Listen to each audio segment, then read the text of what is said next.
apa sih yang disensus, apalagi kalau misalkan kita ngomongin Jakarta, emang Jakarta ada pertanian gitu Pak? Kita mencakup semua sektor kan, bukan hanya pertanian aja, subsektornya banyak gitu. Salah satu katakanlah kalau kita di rumah ada memelihara burung misalnya yang dijadikan usaha pertanian, itu kan dibutuh kandang ya. Kalau kita pelihara ikan butuh kolam. Itu kolam atau kandang itu kan jadi luasan lahan pertanian juga. Jangan-jangan malah yang asumsi masyarakat mana ada Jakarta petani, ternyata pas kita datangi lapangan banyak. Kita berbicara tentang sensus pertanian ini tahun 2023 kan ya Pak tadi ya. Ini dimulainya kapan Pak? Apa sudah berjalan? Ya memang kita BPS selalu tuh memotret satu kondisi dalam satu waktu yang sama di Indonesia. Nah ini akan dimulai tanggal 1 Juni secara nasional sampai dengan 31 Juli selama 2 bulan ya. Oke.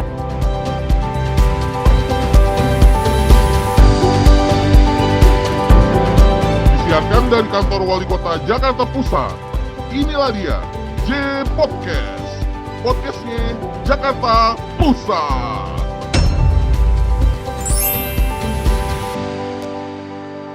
Hai Sobat Jakpus, kembali lagi dengan J Podcast, podcastnya Jakarta Pusat. Dengan saya Ika, hari ini kita akan berbicara agak sedikit serius karena mungkin banyak orang yang belum paham mengenai isu ini, tapi ini menarik gitu karena kita akan berbicara tentang urban farming, tentang pertanian di perkotaan, khususnya di Jakarta Pusat, dengan yang akan mengadakan sensus pertanian tahun 2023. Tahun ini ya berarti kita akan sambut nih, di sini sudah bersama kita Pak Ahmad Fikri. Selamat datang Bapak di J Podcast, podcastnya Jakarta Pusat, podcastnya Jakarta Pusat gitu Pak nyebutnya Pak. Podcastnya Jakarta Pusat. Terima kasih saya diundang untuk melakukan podcast ini. Terima kasih sudah datang Pak. Pak Ahmad Fikri ini adalah Kepala BPS Jakarta Pusat teman-teman. Jadi hari ini kita akan ngulik beliau tentang program sensus pertanian tahun 2023 yang sebenarnya ini sudah dicanangkan secara nasional gitu ya Pak ya. Betul. Oleh Presiden Joko Widodo.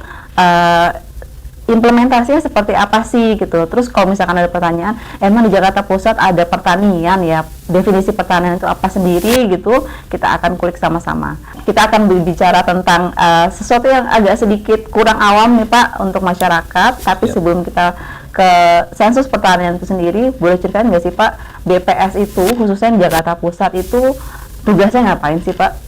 Iya, terima kasih Bu atas pertanyaannya. Memang Jakarta Pusat itu kan seperti BPS yang lainnya, bahwa BPS itu ada 3 struktur organisasi, BPS pusat atau nasional ya.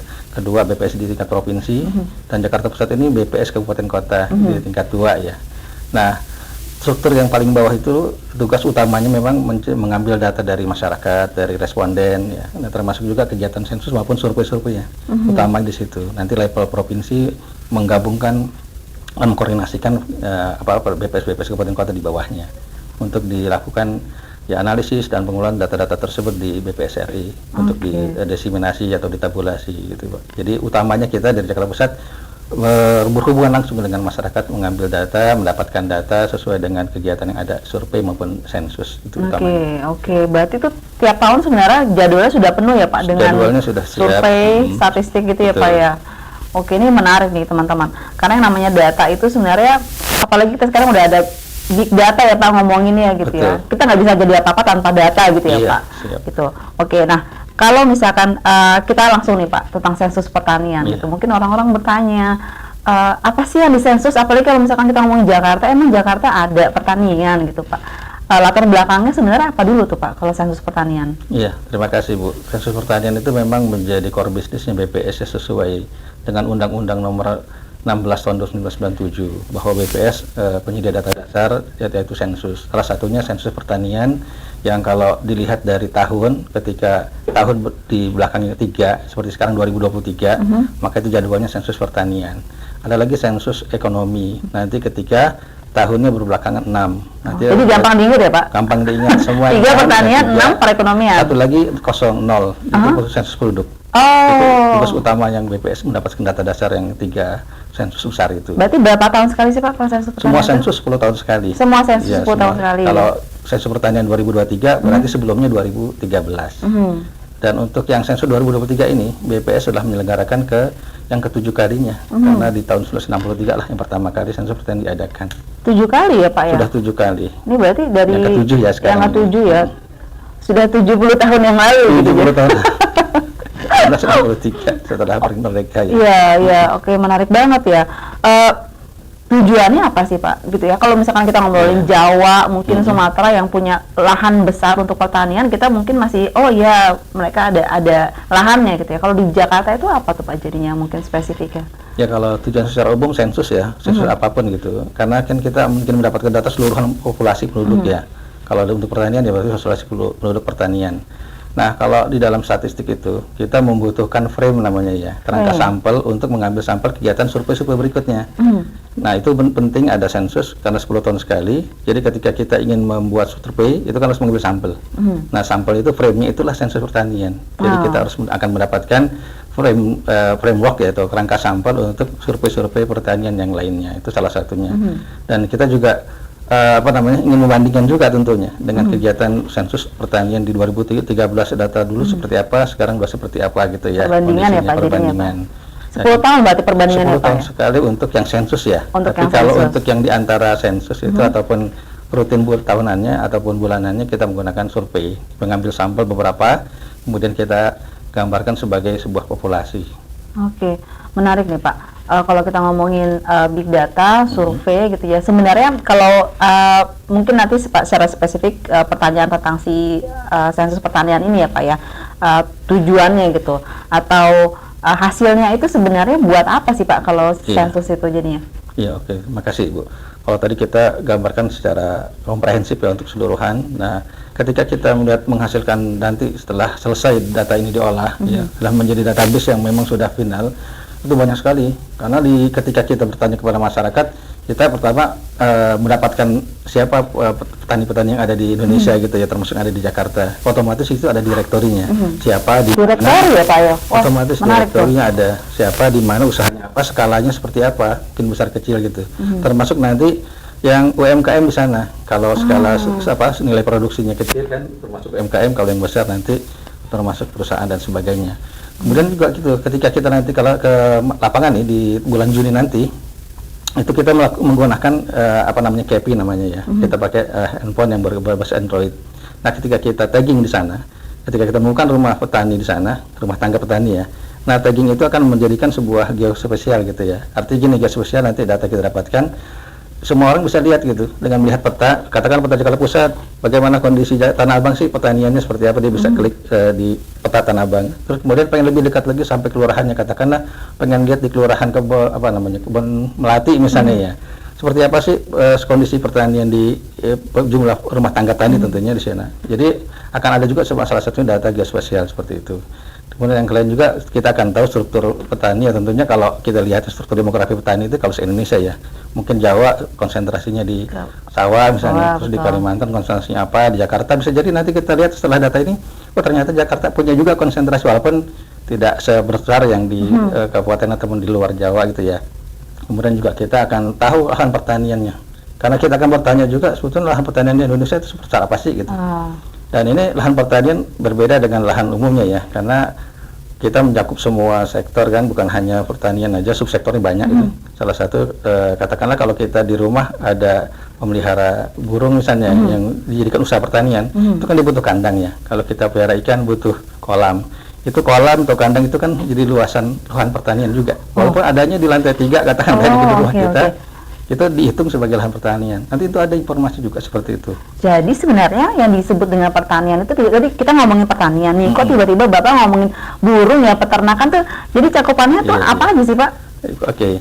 Jadi pertanian itu kan sektor ya. Di bawah sektor itu ada subsektor namanya. Nah, kita akan mencakup saat ini itu 6 subsektor dan satu lagi usaha jasa pertanian. 7 berarti jadi Pak. Nah, subsektornya itu ada tanaman pangan gitu. Tanaman pangan itu juga masih agak global kan. Apa sih tanaman pangan? Mungkin masyarakat bingung ya. Itu padi, palawija kita sebut tanaman pangan. Ada lagi hortikultura subsektornya. Yang kedua subsektor hortikultura. Itu di situ petani-petani yang menanam buah-buahan, sayur-sayuran, tanaman hias, tanaman obat itu masuk ke sana. Ada lagi subsektor perikanan. Ya, perikanan yang banyak yang kenal lah. Padahal perikanan itu ada 2 juga. Ada perikanan budidaya yang diternak dan dibenih dan di breeder ya bahasa ini. Ada juga yang nelayan tangkap. Itu ada dua subnya lagi itu di situ di perikanan. Mungkin kalau Jakarta bisa jadi banyak yang kemarin kita ketika COVID tiba-tiba banyak booming ikan cupang. Itu masuk tuh Pak? Termasuk itu. Itu kan yang membudidayakan dan kemudian dijual, itu bagian dari calon responden kita. Jadi sebenarnya bukan hanya yang bisa dimakan, bukan hanya bisa dimakan, yang ujung-ujungnya ketahanan pangan di suatu kota, tetapi juga yang bisa menjadi sumber pendapatan gitu Pak? Betul, semuanya menjadi sumber pendapatan. Itu akan kita cover di dalam konteks konsisten ini. Nah, menarik ya Pak, kalau kita tadi ngomongin direktori gitu. Jadi kayak misalkan sesimpel kalau misalkan saya punya uang banyak nih Pak. Saya punya uang banyak, punya restoran, terus karena ada direktori, saya mau kerjasama gitu ya sama orang Jakarta yang bisa menyiapkan mungkin kangkung yang banyak gitu Pak, atau bayam yang banyak, kita buka ini, oh ternyata di RT ini ada nih sekelompok orang gitu ya Pak, punya usaha ini, itu bisa ke situ langsung ya Pak ya? Bisa, bahkan kelihatan skalanya juga kelihatan di situ kan ya. Itu salah satu fungsinya itu memang. Salah satu fungsinya ya. Ini hebatnya big data tuh kayak gitu ya Pak. Sebenarnya kalau kita bisa ngebacanya, apapun yang kita butuhkan itu bisa diambil dari situ gitu ya Pak ya. Oke, itu keren banget deh statistik itu jadinya. Oke, jadi kalau kita berbicara tentang sensus pertanian ini tahun 2023 kan ya Pak tadi ya. Ini dimulainya kapan Pak? Apa sudah berjalan? Ya memang kita BPS selalu tuh memotret satu kondisi dalam satu waktu yang sama se-Indonesia. Nah ini akan dimulai tanggal 1 Juni secara nasional sampai dengan 31 Juli, selama 2 bulan ya. Untuk potret pertanian di Indonesia, karena perubahan-perubahan itu cepat sekali kan. Nanti bulan Agustus bisa jadi ada yang masih petani baru, ada juga sudah tidak bertani lagi dan sebagainya. Jadi nanti gambaran potret petani 2023 di 1 Juni sampai dengan 31 Juli 2023. 2 bulan doang Pak, itu cukup Pak? 2 bulan, ya. Bahkan di Jakarta, karena khusus Jakarta Pusat, karena setelah hasil pendataan kami sebelumnya, di tahun-tahun sebelumnya menggunakan survei yang ada, itu Jakarta Pusat digolongkan, kita bagi dua ya, bagi dua, ada wilayah yang konsentrasi pertanian memang di situ banyak padat gitu ya, kelihatan lah dari lapangannya, dari tanah dan sebagainya, dari masyarakatnya. Ada juga yang non konsentrasi. Nah Jakarta Pusat ini seluruhannya wilayahnya non konsentrasi. Oh gitu. Iya. Karena mungkin banyak pertanian. Kebanyakan ya usahanya jasa, perkantoran dan sebagainya. Betul. Nah, mungkin ya saat ini sedang kita kaji, kelihatannya untuk Jakarta Pusat terlalu lama kalau 2 bulan gitu. Kemungkinan hanya 1 bulan sudah selesai. Ya, makanya metode juga berbeda. Kalau mereka yang konsentrasi tadi, itu kan kita lakukan door to door. Ya, setiap rumah kita ketuk. Karena dia butuh yang detail atau gimana tuh Pak? Ya karena kita khawatir terlewat. Karena kan memang sudah pasti konsentrasi pasti banyak gitu ya. Tapi kalau yang untuk Jakarta Pusat khususnya atau Jakarta lah pada umumnya, yang rata-rata non konsentrasi, menggunakan snowball. Apa tuh Pak? Snowball itu mana istilahnya dengar snowball ini apa ya kok? Kalau umumnya kita salju ya, dari kecil terus lama-lama mungkin besar sampai bawah besar sekali gitu. Ini juga seperti itu harapannya.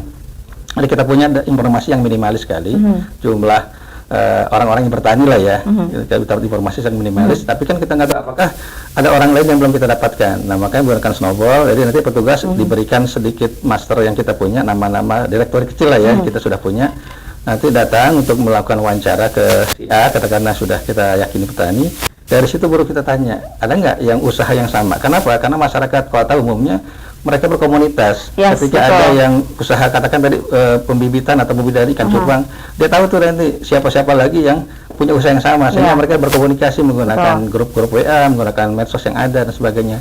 Begitu juga mereka yang penangkaran yang lainnya, katakan ada juga di Jakarta Pusat yang penangkaran burung murai gitu ya. Mereka juga ternyata punya komunikasi itu, punya komunitas ya untuk berkomunikasi. Dan dari situ kita dapatkan informasi baru. Di situ kita bersnowballnya di situ, makin besar. Setiap kali dapat informasi tanya lagi sebelum menyelesaikan wawancara dengan petani tersebut, kita tanya lagi di situ. Ada lagi yang ditaruh oleh yang bersangkutan di mana lagi gitu. Tapi pendekatannya itu tetap wilayah dulu ya Pak ya? Wilayah, pendekatan bukan komunitas ya berarti ya? Bukan, pendekatan kita selalu menggunakan pendekatan RT. Kalau dalam bahasa statistiknya kita SLS namanya, Satuan Lingkungan Setempat. Jadi setiap petugas dibagi atas, untuk Jakarta Pusat kita bagi satu petugas itu 36 RT. Satu petugas 36 RT? Untuk menyelesaikan 1 bulan pekerjaan ini. Masya Allah, karena banyak tadi, Pak? Karena non-konsentrasi. Dan tidak harus door to door tadi ya. Di wilayah lain mungkin bisa beda ya Pak ya? Bisa beda, bisa sampai 2 bulan, tapi nggak bisa mungkin lebih dari bulan, tidak mungkin, tapi bisa kurang dari 2 bulan kalau wilayahnya yang non konsentrasi tadi. Satu petugas 36 RT? Iya. Kita ada 44 kelurahan nih Pak di Jakarta Pusat, Pak. Ada 44 kan kita punya 4.571 RT. Iya, kita bagi petugas sehingga tugas kita saat ini untuk bulan Juni nanti ada 134 orang yang akan 134, oke. Itu untuk petugas yang door to door-nya bukan door to door ya, langsung menemui ke responden. Nah, struktur organisasi petugas kita ada 3 jenjang itu, Bu. dari petugas yang kita sebut PPL, dia punya koordinator, punya pemeriksa. PPL apa tuh Pak? PPL itu petugas lapangan tadi. Petugas pencacah lapangan. Petugas pencacah lapangan. Nah, di atasnya dia semacam kalau koordinator mungkin. Ya, koordinatornya dia, satu koordinator itu membawahi 3 atau 5 atau 6 PPL. Jadi nanti sebutin nama PML nih, petugas pemeriksa lapangan. Ya. Nah, di atasnya lagi ada satu orang koordinator satu kecamatan. Kita sebut ekoseka, koordinator sekecamatan itu. Jadi koordinasi seperti itu fungsi strukturnya, tapi fungsi kegiatannya tentunya pemeriksaannya. Setelah mendapatkan data dari masyarakat, dari responden, kemudian pemeriksa nggak langsung mempercayai, barangkali ada kesalahan, salah ketik atau dan sebagainya. Walaupun kita sudah menggunakan IT ya untuk kegiatan ini, tidak lagi menggunakan kertas. Jadi kuesionernya tidak menggunakan paper lagi. Jadi mereka tiap-tiap PPL itu akan membawa handphone Android yang sudah dibekali aplikasi yang sudah kuesioner di dalam. Jadi masyarakat tidak perlu buka aplikasi dulu atau form dulu, itu langsung di petugas ya Pak. Yang sangat memudahkan sekali ya berarti ya Pak ya.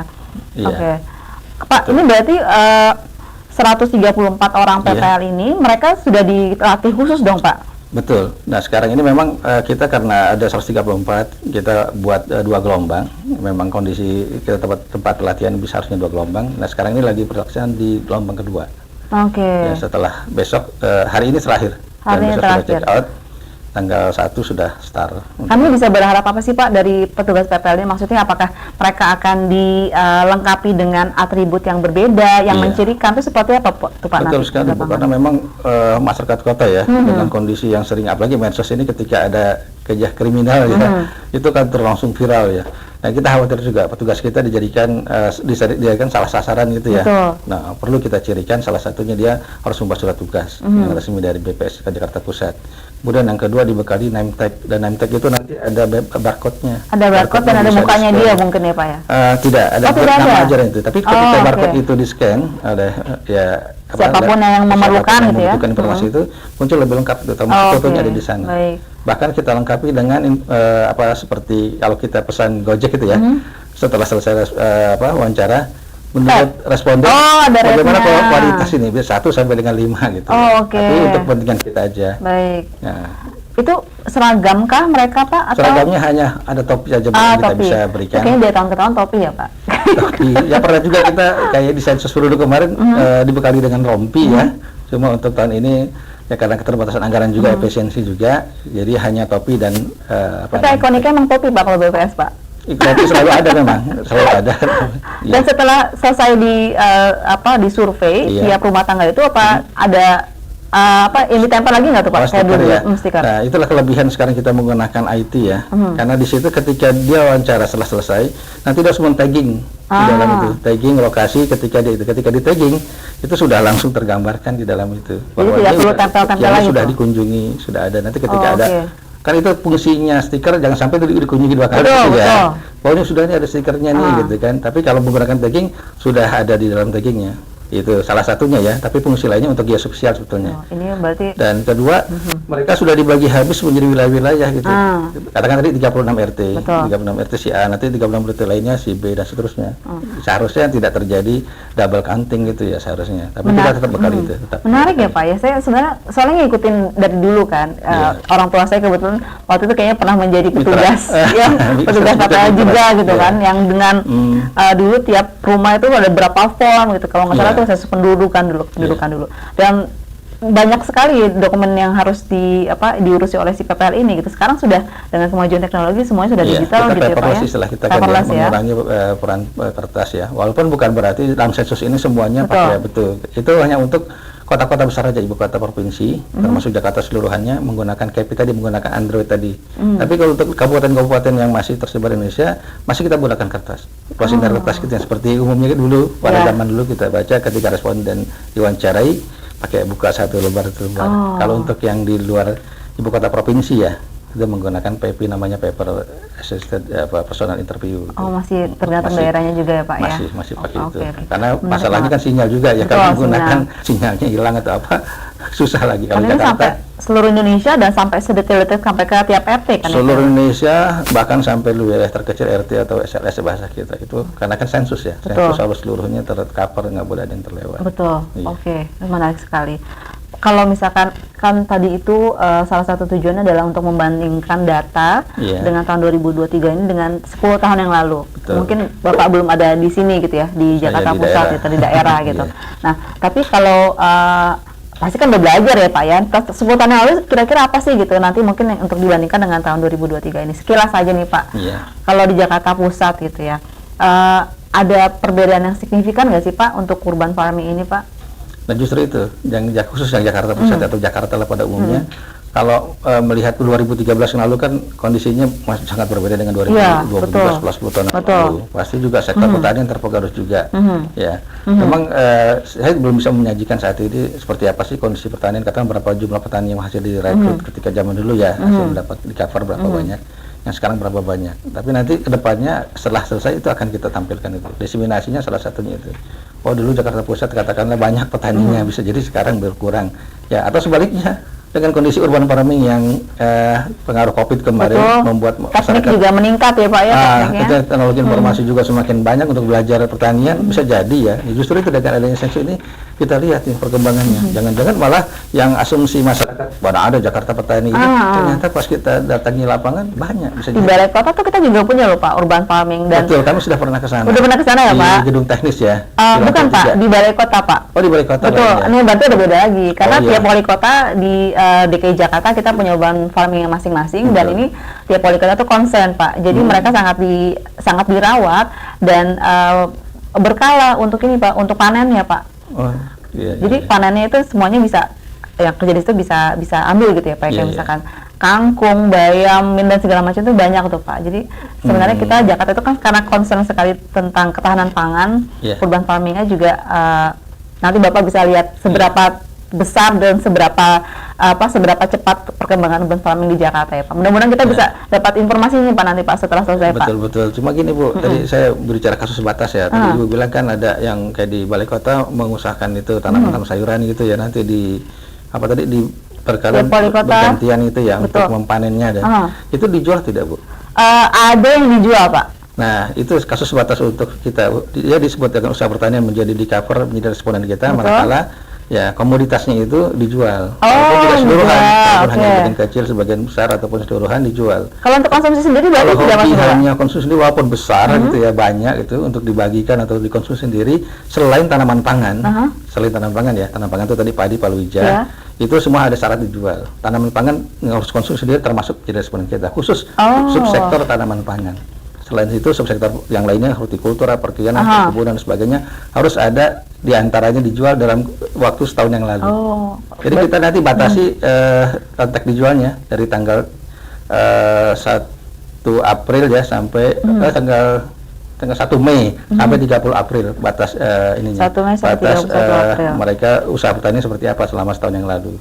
Jadi kalau misalkan saya punya tanah gede banget di Jakarta, saya tanemin sayur-sayur, tapi saya nggak jadi masuk ke dalam. Kalau sayur-sayuran tidak masuk karena dia masuk subsektor hortikultura. Tapi kalau ibu tanam singkong, misalnya tanam jagung, apalagi tanam padi, itu kan masuknya ke subsektor tanaman pangan. Walaupun dia dikonsumsi sendiri, itu akan menjadi konsen kita untuk dijadikan responden. Khusus untuk subsektor tanaman pangan aja. Menarik banget nih, Pak. Kalau kita berbicara tentang tadi hasilnya dari si survei pertanian ini, sensus pertanian ini, itu tujuannya tadi kita udah berbicara nih Pak. Nah, kalau dari sisi kayak kami pemerintah nih Pak, kalau sudah ada hasilnya tuh apa sih Pak yang bisa diambil gitu ya Pak, yang bisa hikmahnya apa gitu bagi pemerintah tuh Pak? Iya betul ya, karena kan data seluruhan bukan hanya data pertanian kan, tujuannya untuk sumber kebijakan pengambilan kebijakan. Kebijakan diambil tanpa data hasilnya akan kacau, akan ngawur. Bahasa Pak Jokowi itu data itu mahal gitu, lebih mahal dari minyak. Kenapa? Karena kalau dengan tanpa data perencanaan kita akan menjadi kacau. Nah ini juga gitu, data yang kita dapatkan nanti dari hasil sensus ini salah satunya untuk kebijakan pemerintah yang paling utama. Misalnya kita sudah punya data di tadi ya, dan termasuk skala usahanya. Katakan pemerintah mau melakukan bantuan subsidi pupuk misalnya, sasarannya di mana aja itu kan ada direkturnya. Jadi bisa sebanyak ini loh yang dibutuhkan untuk subsidi gitu. Salah satu kebijakan seperti itu. Atau kebijakan pangan, berapa banyak sih mereka yang bekerja atau berusaha di subsektor tanaman pangan gitu, karena sumber pangan kan di situ ya. Maksud nanti dari situ mau dikembangkan misalnya ya program-program apa yang bisa dilakukan terhadap pengembangan tanaman pangan dan sebagainya, itu banyak sekali ya, termasuk juga mungkin sekarang ini menarik Bu, ternyata berbeda dengan dulu ya. Kalau kita dengar dari masyarakat kan orang tua mana yang mau anaknya jadi petani gitu, ngapain jadi petani, susah. Tapi sekarang ternyata udah shifting ya Pak sudah ya? banyak yang petani-petani milenial yang pendidikannya tinggi ya, ternyata mau jadi petani. Tapi yang sebutkan kita petani milenial menggunakan aspek teknologi, tentunya teknologi informasi menjadi bagian dari pertaniannya. Nah ini juga kita pengen lihat seperti apa sih perkembangan sekarang ini yang petani-petani milenial sekarang ini. Nah dengan itu kan pemerintah juga bisa gunakan datanya ya untuk membuat kebijakan apa untuk yang selanjutnya. Dan sampai petani ini ditinggalkan dari. Betul menarik ya Pak, karena sekarang juga kan sudah banyak banget yang toko-toko online gitu ya Pak ya, yang jual hasil pertanian, hasil perkebunan gitu, dan menjadi startup yang besar gitu ya Pak ya sekarang itu. Kalau saya lihat sebenarnya tadi ada beberapa sejumlah informasi strategis yang akan dihasilkan, itu termasuk akses terhadap kredit dan asuransi ya Pak ya. Maksudnya kita berbicara tentang pembiayaan yang mungkin nanti bisa didapatkan oleh para petani itu ya Pak ya. Betul. Kan pemerintah konsen juga dengan UMKM dengan core-nya itu ya. Nah, kita pengen tahu nih petani kita udah memanfaatkan itu belum. Jadi salah satu pertanyaan di kuesioner itu ditanyakan apakah sudah memanfaatkan itu fasilitas yang keuangan itu ya, termasuk core tadi. Nah nanti kendala juga muncul. Oh ternyata sebagian besar belum, sudah dan sebagainya. Itu kan juga data yang bisa dimanfaatkan oleh pemerintah. Dan kalau mungkin perlu gitu ya Pak nanti ya. Perlu misalnya siapa aja yang akan dijadikan bahan sosialisasi lah untuk memanfaatkan, itu juga datanya akan kita tanyakan juga. Menarik sekali. Di sini juga ada kayak potensi kegagalan panen gitu ya, kalau misalkan mungkin di luar Jakarta ya Pak ya, struktur demografi petani. Nah ini menarik ya Pak, kalau di Jakarta tuh kita, kalau di luar Jakarta mungkin sudah bisa kelihatan gitu ya struktur demografinya gitu. Kalau di Jakarta menarik sekali untuk melihat nanti mungkin mendapatkan apakah justru orang yang SES-nya A, misalkan A+ gitu, yang justru banyak bertani gitu ya Pak, karena mungkin menghasilkan gitu ya, organik gitu ya. Tapi kalau dilihat dari 10 tahun yang lalu itu kayaknya mungkin sangat berbeda sekali ya Pak ya di Jakarta Pusat gitu ya. Apalagi kalau misalkan mungkin perbedaan lahan sudah berkurang gitu. Nah Bapak, kalau nggak salah si sensus pertanian ini tuh bukan hanya di Indonesia ya Pak ya? Iya, ada di seluruh dunia. Cuma memang yang terinformasikan saat ini ada 18 negara yang menjalankan sensus pertanian bersamaan dengan Indonesia, karena mungkin mereka juga punya semacam undang-undang kayak kita kali ya. Di angka 3 di belakang tahun itu jadi sonsen mereka untuk sensus. Tapi tahun lalu sebetulnya lebih banyak lagi. Tahun 2022 ada 128 negara yang sudah melaksanakan sensus ini. Berapa Pak? 128 negara. Tahun 2022 ya. Disampaikan harapannya Pak untuk mungkin nanti masyarakat yang akan berpartisipasi, untuk tim Bapak PPL di lapangan, seperti apa Pak untuk partisipasinya? Iya, terima kasih Bu Ita. Khususnya kepada struktur pemerintah di bawah ini, untuk Pak RT, Pak RW, nanti petugas kami akan datang ke Bapak Ibu sekalian untuk mohon izin kegiatan sensus pertanian, karena ada warga-warga Bapak akan dikunjungi oleh kami, dan warga-warga yang akan dikunjungi oleh petugas kami yang memang identitasnya sudah jelas, mohon bantuannya ya, memberikan jawaban apa adanya sesuai dengan kondisi sebenarnya. Karena data yang diberikan oleh Bapak sangat berguna untuk kami, untuk Jakarta Pusat, untuk Jakarta, dan untuk Indonesia, bahkan untuk dunia. Karena sensus pertanian ini utamanya untuk kedaulatan pangan, salah satunya tujuan utamanya. Mungkin itu minta dukungannya ya, dan bantuannya sehingga kita bisa menyelesaikan pekerjaan ini dengan sangat baik. Terima kasih. Bapak, terima kasih sekali Bapak. Teman-teman Sahib Jakpus di J Podcast ini, demikianlah wawancara kita dengan Pak Ahmad Fikri, Kepala BPS Jakarta Pusat, Badan Pusat Statistik Jakarta Pusat, tentang sensus pertanian 2023 ya Pak. Nah, kita berharap nih dari tanggal 1 Juni sampai 31 Juli 2023 teman-teman warga sekalian Sahib Jakarta Pusat diharapkan partisipasinya untuk ikut dalam sensus pertanian, yang mungkin nanti pasti akan ada woro-woronya nih Pak, dari Pak RW, dari Pak RT gitu kan Pak. Di WA grupnya mungkin diterima dengan tangan terbuka ya Pak. Kita berharap seperti itu, dijawab dengan sejujur-jujurnya, dengan selengkap-lengkapnya, karena data-data yang Sahib Jakarta Pusat akan berikan itu akan sangat berguna bagi bagi kota ini, bagi negara ini, dan bagi dunia secara keseluruhan. Karena data ini yang namanya big data itu akan menjadi apa saja yang dibutuhkan, apalagi kita akan berbicara tentang ketahanan pangan ya Pak. Betul. Untuk sains pertanian ini. Bapak terima kasih sekali lagi untuk kedatangannya. Mudah-mudahan kita bisa kolaborasi lagi Pak di waktu yang akan datang. Kita tunggu nanti undangannya. Saya Jakarta Pusat. Demikian untuk J Podcast pada kali ini. Sampai jumpa lagi di J Podcast lainnya. Mudah-mudahan pembicaraan kita hari ini bisa bermanfaat, bisa berdampak luas. Jangan lupa untuk di-subscribe, di-like, dan di-komen apapun nanti komenannya gitu Pak di YouTube kita. Mudah-mudahan bisa menjadi masukan ke kita untuk selanjutnya. Terima kasih.